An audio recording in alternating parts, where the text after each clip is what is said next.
Halo teman-teman, jadi hari ini kami akan membahas tentang salah satu tokoh dunia nih. Beliau adalah Helen Keller. Sebelumnya, kenalan dulu yuk. Namaku Syafira Zahra dari jurusan Mass Communication. Halo adik-adik, nama saya Jocelyn Longso dari jurusan International Business Management. Dan nama saya Kevin Kwandinata dari jurusan Computer Science. Apa aja sih yang akan kita pelajarin?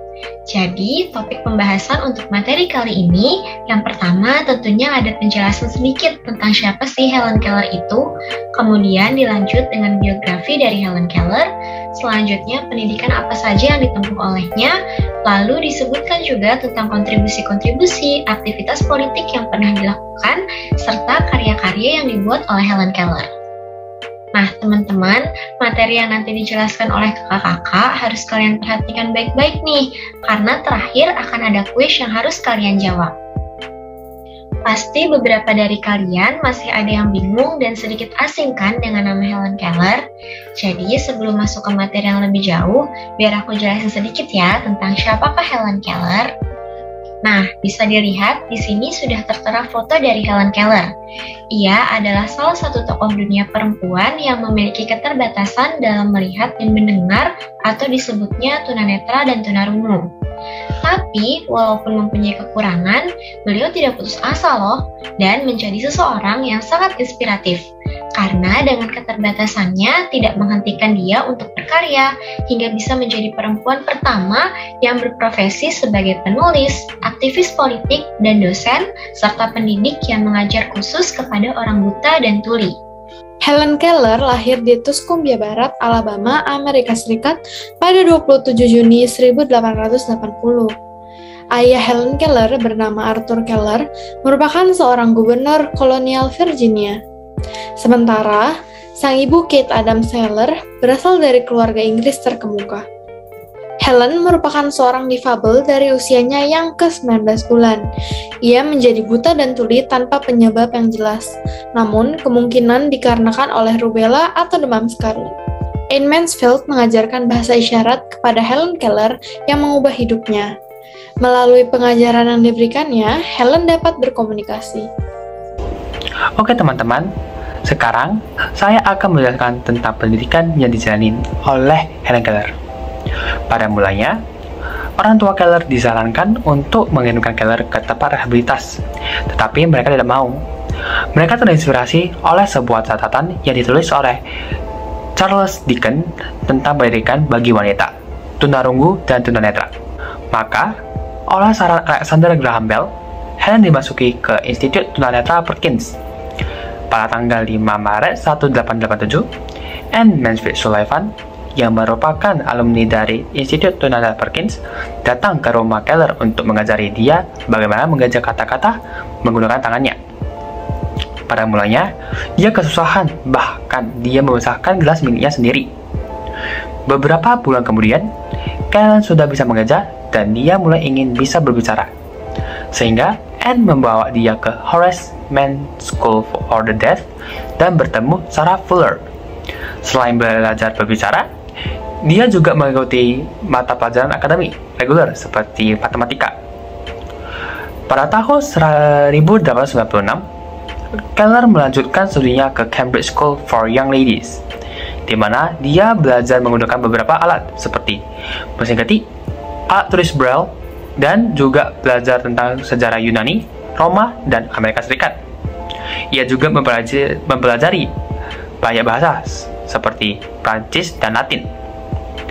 Dia juga melanjutkan studinya di Radcliffe College yang merupakan cabang Universitas Harvard bagi wanita, dan dalam waktu 4 tahun, dia lulus dengan predikat cum laude dan menjadikan Keller sebagai tunaganda pertama yang memperoleh gelar sarjana.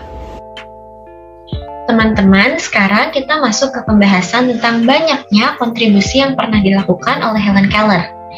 Ia pernah menjadi aktivis atau orang yang bergerak dalam sebuah organisasi, lalu ia juga menjadi konselor, yaitu seseorang yang ahli dalam memberi masukan kepada orang-orang sehingga mereka terbantu dalam mengatasi masalahnya. Helen juga berprofesi sebagai dosen, terutama untuk anak-anak yang memiliki keterbatasan tunanetra dan tunarungu yang juga dialami olehnya.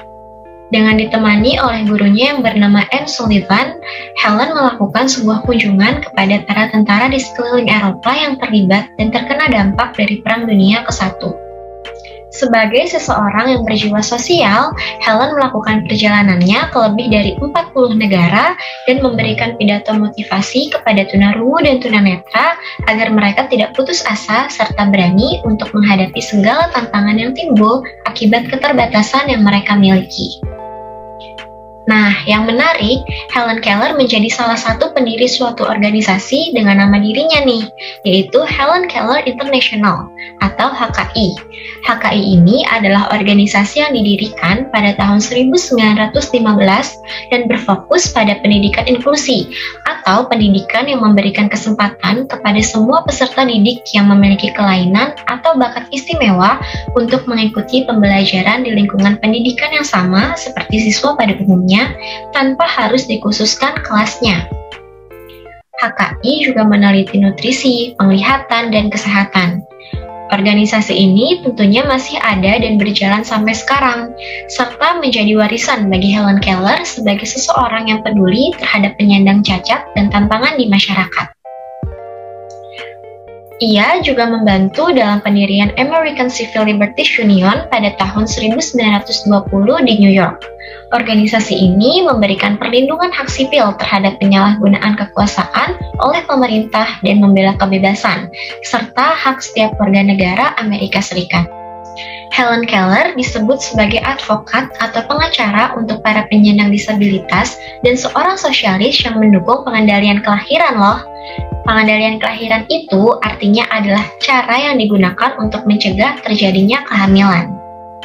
Kemudian dari tahun 1909 sampai 1921, ia menulis dukungan dan berkampanye untuk para pekerja sejak dia menjadi anggota partai di Socialist Party of America dan Industrial Workers of the World. Selain yang udah aku sebutin tadi, masih banyak loh organisasi-organisasi lain yang diikuti oleh Helen Keller untuk membantu dan mendukung orang-orang yang mengalami disabilitas, terutama tunanetra dan tunarungu. Pada tahun 1909, Keller menjadi anggota Partai Sosialis. Dia aktif berkampanye dan menulis untuk mendukung kelas pekerja dari tahun 1909 hingga 1921. Banyak pidato dan tulisan tentang hak perempuan untuk memilih dan dampak perang.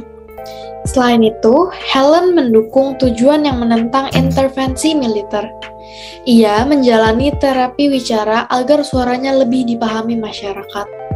Ketika pers milik Rockefeller menolak untuk mencetak artikelnya, Helen memprotes sampai karyanya akhirnya diterbitkan. Jadi, ini adalah beberapa karya yang dibuat oleh Helen Keller. Karya pertamanya yang dia buat pada umur 11 tahun, yang berjudul The King Frost. Dan karya pertama yang dia terbitkan, yaitu buku yang berjudul The Story of My Life. Bukan saja buku, tetapi dia juga membuat lirik dari lagu yang berjudul Uncle Sam is Calling.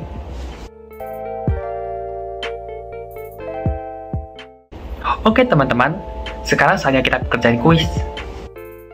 Untuk soal pertama, di negara manakah Helen Keller lahir? Jawabannya adalah B, Amerika Serikat. Untuk soalnya selanjutnya, siapa nama guru yang mendampingi Keller? Jawabannya adalah C, Anne Mansfield Sullivan. Selanjutnya, manakah organisasi yang tidak diikuti oleh Helen Keller? Jawabannya adalah B, World Health Organization. Untuk soal keempat, soalnya adalah Helen dalam keaktifan politiknya, ia aktif dalam partai apa? Untuk jawabannya adalah C, Partai Sosialis. Dan untuk soal terakhir, apa buku yang pertama kali ditulis Helen? Oke, jawabannya adalah A, The Frost King. Sekian materi dari kami. Semoga materi yang kami sampaikan bisa bermanfaat bagi adik-adik. Terima kasih ya.